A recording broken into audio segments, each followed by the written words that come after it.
Hello students, आज का video बहुत ही इम्पॉर्टेंट है उन सभी स्टूडेंट्स के लिए जो कि राजस्थान यूनिवर्सिटी से अपने एग्जाम देने वाले हैं। एज यू नो कि राजस्थान यूनिवर्सिटी की न्यू गाइडलाइंस आ चुकी है in reference of paper pattern. वो भी राजस्थान यूनिवर्सिटी से एग्जाम देने वाले हैं, उनका पेपर पैटर्न क्या होगा उसके बारे में आज हम डिस्कस करेंगे। This is the circular of Rajasthan University in reference of the guidelines for semester and वार्षिक परीक्षाओं के लिए जो भी दिशा निर्देश हैं इस गाइडलाइन में आपको दिए गए हैं, चाहे वो यूजी क्लासेस हो या पीजी क्लासेस हो, सभी के लिए यही फॉर्मेट होगा, यही गाइडलाइन होगी। एज यू नो कि कोविड-19 में हमारे कई कॉलेजेस तो ओपन ही नहीं हुए हैं और बच्चों का कोर्स भी कंप्लीट नहीं हुआ है, तो उनकी हेल्प करने के लिए क्या किया गया है, इसके लिए न्यू गाइडलाइंस आई है जिससे कि बच्चे कोई भी पैनिक ना हो और इजीली इस एग्ज़ाम को फेस करें। Second important thing is that कि आप इस बार 95% से अबव स्कोर कर सकते हैं। हाउ, लेट अस डिस्कस कि इस बार आपके लिए बहुत ही अच्छी अपॉर्चुनिटी है कि आप बहुत अच्छे से बहुत कम सिलेबस करके आप बहुत अच्छा स्कोर करें। तो इसके लिए क्या किया है, मैं भी आपकी कुछ हेल्प कर रही हूँ। मैंने प्रीवियस ईयर के papers of BCom part 1, BCom part 2 और बीकॉम पार्ट 3 के unsolved paper for all the subject of Rajasthan university मैंने अपलोड कर दिए हैं। You can watch that video by going the playlist of the channel. Upcoming days में मैं सभी BCom part 1 के मैं सॉल्व पेपर्स अपलोड कर रही हूँ, बिजनेस स्टैटिस्टिक्स के मैंने कर दिए हैं। Now the next is corporate accounting, thereafter BCom part 2 and BCom part 3 के भी सिमिल्टेनियसली मैं सॉल्व पेपर्स अपलोड करूँगी, जिससे कि स्टूडेंट्स को एक बेसिक हेल्प हो जाएगी, आप बहुत ही अच्छे से अपनी प्रिपरेशन कर पाएंगे। नेक्स्ट इम्पॉर्टेंट थिंग क्या है, आपको पेपर पैटर्न भी पता होना चाहिए आपकी प्रिपरेशन के लिए कि आप कैसे प्रिपरेशन करें। तो उसके लिए क्या है, आपको इन गाइडलाइंस को रीड करना होगा और समझना होगा। Let us discuss. ये देखिए, कोविड-19 के प्रभाव स्वरूप छात्र एवं संकाय के हित को ध्यान में रखते हुए जिन प्रश्न पत्रों की समयावधि पाठ्यक्रमानुसार 3 घंटे निर्धारित है के स्थान पर 2 घंटे की समयावधि की जाती है। तो फर्स्ट गाइडलाइन क्या हो गई हमारी, फर्स्ट गाइडलाइन हो गई जो हमारा 3 आवर्स का टाइम था वो किस में चेंज हो गया, 2 आवर्स में, 2 आवर्स में। फाइन। अब जब पेपर आप 3 घंटे में कंप्लीट करते थे वो कितने में करना है, 2 आवर्स में। हम एग्जाम्पल लेते हैं बीकॉम का। बीकॉम में बीकॉम पार्ट 1, पार्ट 2 और पार्ट 3 तीनों में ABST का पेपर है, चाहे वो बिजनेस एडमिनिस्ट्रेशन के दोनों पेपर है या चाहे EFM के दोनों पेपर है। ये सारे पेपर्स कितने आवर्स के थे, 3 घंटे के थे। तो इन 3 घंटों को रिड्यूस करके कितना कर दिया गया है, 2 आवर्स कर दिया गया है, 2 घंटे कर दिया है। तो फर्स्ट हो गई टाइम बाउंडेशन, आपको अपना पेपर कितने में कंप्लीट करना है, 2 आवर्स में। BSc या BA या MCOM या MA के लिए उनका भी पेपर 3 आवर्स का था, वो सभी को अपना पेपर 2 घंटे में ही कंप्लीट करना होगा। तो अब आप ये कैसे पता करेंगे, आप राजस्थान यूनिवर्सिटी की मेन वेबसाइट खोलेंगे जिसमें कि आपका सिलेबस मेंशन है। उस सिलेबस में ऊपर आपको टाइम ड्यूरेशन गिवन होगा paper wise 3 hours, 3 hours, 3 hours. तो जहाँ पे भी 3 आवर्स गिवन है वो आपका क्या हो जाएगा, 2 आवर्स। ठीक है, तो फाइनली अब आपको पता लग गया है कि आपको अपना पेपर कंप्लीट करना है 2 आवर्स में। नेक्स्ट इज छात्रों को दिए गए प्रश्न पत्र में विकल्प जैसे अथवा और या यूनिट के अनुसार प्रश्न को हल करने की बाध्यता नहीं होगी, बाध्यता नहीं होगी। तो सेकंड गाइडलाइन क्या हो गई, सेकंड गाइडलाइन हो गई आपकी जो आपका पेपर कितने पार्ट्स में, ये आपका पेपर है, इसमें कितनी यूनिट्स हैं आपकी, आपकी यूनिट आती है 5। ये ऑल स्ट्रीम्स के लिए, चाहे बीएससी, चाहे बीकॉम, चाहे बीए, चाहे यूजी और पीजी, सभी क्लासेस के लिए हैं, जिसमें भी यूनिट 5 आती हैं, unit 1, unit 2, unit 3, unit 4, unit 5। तो इस टाइप से आपका पूरा सिलेबस जो है पेपर का वो 5 यूनिट्स में डिवाइड है, जिसमें कि आपके कितने क्वेश्चंस आते हैं, हर में से आपके 2-2 क्वेश्चन आते हैं, 1, 2 इसमें से भी 1 और 2, इसमें से भी, सभी यूनिट में से आपके 2-2 क्वेश्चंस आते थे। ठीक है, ये आपका प्रीवियस ईयर तक का था। इस बार क्या है, आपकी अथवा और यूनिट की कोई बाउंडेशन नहीं है। दैट मीन्स आप इसमें से 3 क्वेश्चन कोई से भी कर सकते हैं, किसी भी यूनिट के। सेकंड गाइडलाइन क्या है, आपको क्या करना है, पेपर में से सिर्फ 3 क्वेश्चंस करने हैं। ठीक है, आप किसी भी यूनिट के कर सकते हैं, 3 क्वेश्चन ऑफ एनी यूनिट। तो फर्स्ट चीज हो गई, और वाला ऑप्शन खत्म हो गया है। यहाँ पे ये जो और का ऑप्शन था अब कुछ नहीं है, आप ये दोनों क्वेश्चन सेम यूनिट के कर सकते हैं। सेकंड, अब यूनिट की भी बाध्यता नहीं है कि आपको, पहले तो ये था कि आपको हर यूनिट में से एक एक क्वेश्चन करना था, लेकिन अब ऐसा नहीं है, क्वेश्चन करने हैं, चाहे वो किसी भी यूनिट में से करने हो। किंतु यदि कोई प्रश्न पत्र भागों में विभाजित है तो उसका पूर्ण हल करना होगा। तो इसका नेक्स्ट क्या है, सपोज कीजिए आपका ये क्वेश्चन है, क्वेश्चन नंबर 1, इसका क्या पार्ट है, ए पार्ट है और बी पार्ट है। तो अब आपको ये नहीं करना है कि आपने इसका ए पार्ट कर लिया और इस दूसरे वाले क्वेश्चन का बी पार्ट कर लिया, ऐसा नहीं है। आपको क्या करना है, इस क्वेश्चन के पूरे पार्ट अटेम्प्ट करने हैं। जो क्वेश्चन है उसके पूरे जो सब पार्ट्स है, सब डिविजन्स है, ए बी 1 2 3 4, कितने पार्ट्स में वो डिवाइड है, वो सारे पार्ट्स आपको कंप्लीट करने हैं। तो that is our next guideline. छात्रों द्वारा उक्त निर्धारित अंक सीमा से अधिक प्रश्नों को हल करने पर अतिरिक्त प्रश्नों को हल करने को स्वीकार नहीं किया जाएगा। ऐसी स्थिति में छात्र द्वारा उत्तर पुस्तिका में हल किए गए सर्वोत्तम प्रश्नों को ही निर्धारित अंक सीमा तक स्वीकार किया जाएगा।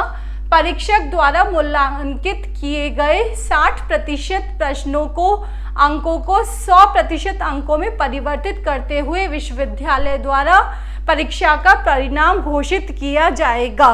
नेक्स्ट क्या है, अगर आपका पेपर 100 मार्क का है तो आपको सिर्फ उसके 60% मार्क का ही अटेम्प्ट करना है। 100 का 60% कितना हुआ, 60 मार्क्स। तो 60 मार्क्स दैट मीन्स आपको जो पेपर अटेम्प्ट करके आना है, सिर्फ 60 मार्क्स का ही पेपर अटेम्प्ट करने आना है। हम एग्जाम्पल लेते हैं बीकॉम का। बीकॉम में क्या हुआ, हमारी 5 यूनिट्स हैं, जिसमें हमें क्या करने होते हैं, 10, हर यूनिट में 2-2 ऑप्शन गिवन होते हैं, लेकिन हमें करना कितना होता है, एक ही क्वेश्चन करना होता है। दैट मीन्स एक क्वेश्चन कितने का हुआ, 1 क्वेश्चन इक्वल्स टू हो गया 20 मार्क्स का। फाइन, अब ये 20 मार्क्स के लिए अब आपको क्या करना है, 60 मार्क्स का पेपर अटेम्प्ट करना है। दैट मीन्स 20 × 3, आपको कितने क्वेश्चन अटेम्प्ट करने हैं, 60 मार्क्स के लिए 3 क्वेश्चंस अटेम्प्ट करने हैं। जब आपका, यहाँ देखिए यहाँ पे आपको एग्जाम्पल भी गिवन है, जब आपका पेपर 100 मार्क्स का है तो आपको कितने नंबर के क्वेश्चन अटेम्प्ट करने हैं, 60 नंबर के। आप वहाँ जाएंगे, देखेंगे कैसे कोई से भी क्वेश्चन आप अटेम्प्ट कीजिए। बात इतनी ही है कि जो भी क्वेश्चन आप अटेम्प्ट कर रहे हैं वो उसका पूरा पार्ट करना है, ए बी सी जो पार्ट में वो डिवाइड है वो पूरे पार्ट करने हैं, ठीक है, और इफ वाले नहीं। आपका क्वेश्चन पेपर कितने का आता है, 80 मार्क्स का आता है। अदर स्ट्रीम से अगर आपका पेपर 80 मार्क्स का आता है तो 80 का 60% कितना हो गया हमारा, 48। तो आपको कितने नंबर का पेपर अटेम्प्ट करना है? 48 नंबर का पेपर अटेम्प्ट करना है। नेक्स्ट है, अगर पेपर आपका 50 मार्क्स का है तो 50 मार्क्स में भी आपको 60%, दैट मीन्स 30 मार्क्स का पेपर आपको अटेम्प्ट करना है।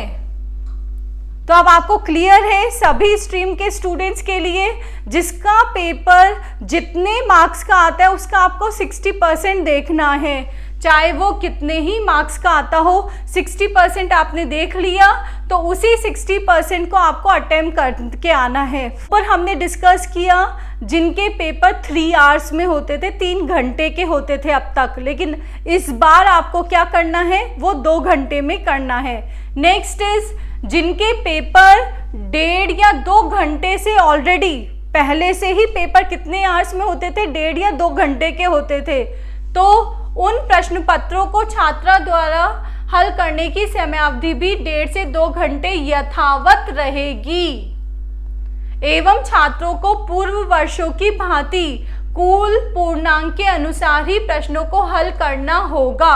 इसके अतिरिक्त प्रश्न पत्र में विकल्प जैसे अथवा और या इकाई के अनुसार प्रश्नों को हल करने की बाध्यता नहीं होगी, किंतु यदि कोई प्रश्न भागों में विभाजित होगा तो उसे पूर्ण हल करना होगा। ये सेकंड मेन गाइडलाइन हमारी क्या आई है, जो भी पेपर हमारे 1.5 या 2 घंटे के होते हुए आए हैं अभी तक, वो अभी भी 1.5 और 2 घंटे के ही होंगे, उनके टाइम ड्यूरेशन में कोई भी चेंजेस नहीं है।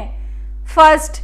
सेकंड, उनको पूरा पेपर ही अटेंड करना होगा, चाहे वो कितने ही नंबर का है, आपका पेपर पूरा पेपर अटेंड करना होगा, उसमें भी कोई रिलैक्सेशन नहीं है। इसमें मेन रिलैक्सेशन आपको यही है कि आप कोई से भी क्वेश्चन कर सकते हैं। सपोज कीजिए अगर ये आपका पेपर 50 नंबर का है तो 50 नंबर में आपको इसमें यूनिट वाली बाउंडेशन नहीं है और वाली बाउंडेशन भी नहीं है। लाइक एग्जाम्पल, अगर हमारा ये क्वेश्चन 4 यूनिट्स में डिवाइड है, इसमें भी आपके ऑप्शन है 1 और 2 में से, और 3 और 4 में से, 4 और 5 में से, 5 और 6 में से, तो आप इनमें से कोई सा भी क्वेश्चन कर सकते हैं। आपको ये नहीं है कि या इस यूनिट का एक कर लिया तो दूसरा नहीं करना है, आप कोई से भी क्वेश्चन करेंगे, बट आपको क्या करना है, पूरे 50 मार्क के क्वेश्चन अटेम्प्ट करके आने हैं वहाँ पर।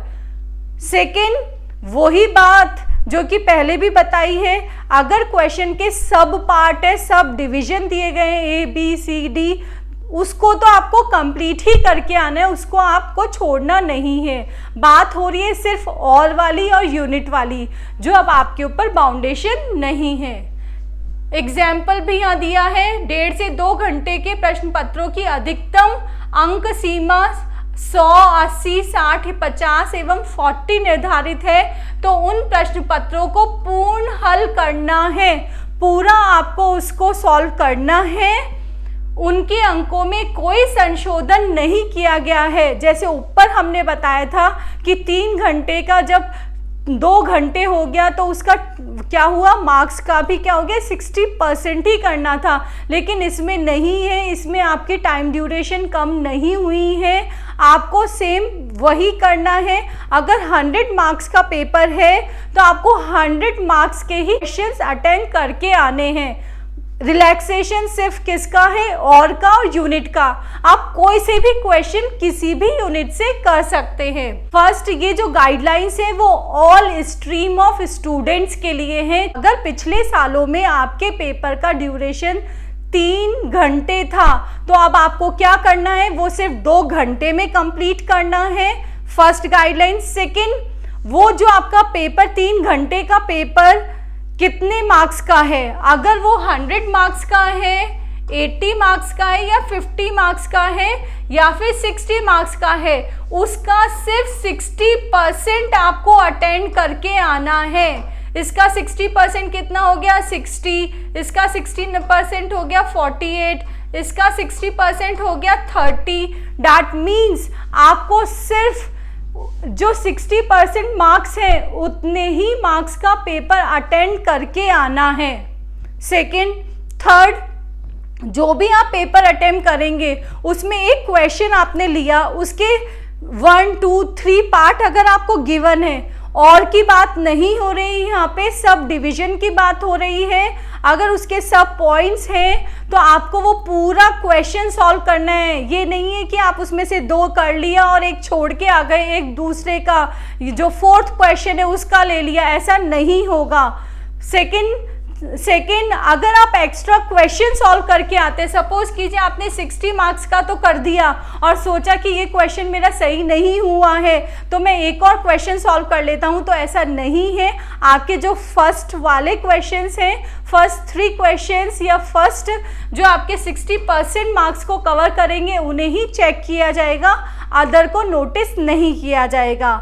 नेक्स्ट इज, ये जो भी इंफॉर्मेशन आपको गिवन है वो सिर्फ during the Covid he given है, इसी साल ये आपकी इंफॉर्मेशन है। नेक्स्ट इज, अगर जिसका पेपर 1.5 घंटे का था या 2 घंटे का था पिछले सालों तक, तो उन सभी को क्या करना होगा, सेम टाइम में ही पेपर देना होगा, 1.5 या 2 घंटे का। देयर इज नो चेंज, इसमें क्या है, नो चेंज, ठीक है। और उनको पूरा पेपर ही अटेंड करना है, ठीक है, पूरा पेपर। दैट मीन्स अगर पेपर 100 मार्क्स का है तो पूरा 100 मार्क्स का, 80 मार्क्स का है तो 80 मार्क्स के ही आपको क्वेश्चंस करके आने, 60, 40, 50 इन सभी के करने हैं, इसमें कोई रिलैक्सेशन नहीं है। रिलैक्सेशन किस में है, आप को और वाला जो प्रॉब्लम है या यूनिट वाली प्रॉब्लम है, यूनिट को और को ध्यान नहीं रखना है। आपने पेपर देखा, उसमें आपको जो भी क्वेश्चन बहुत अच्छे से आता है वही अटेम्प्ट करके आना है, और कुल कितना करना है, टोटल हमें करना है जो हमारा पेपर है उतने नंबर का। Have to follow all the precautions of कोविड-19। अगर आपको इन गाइडलाइंस या पेपर पैटर्न में कोई भी प्रॉब्लम है, you can comment me. Thank you.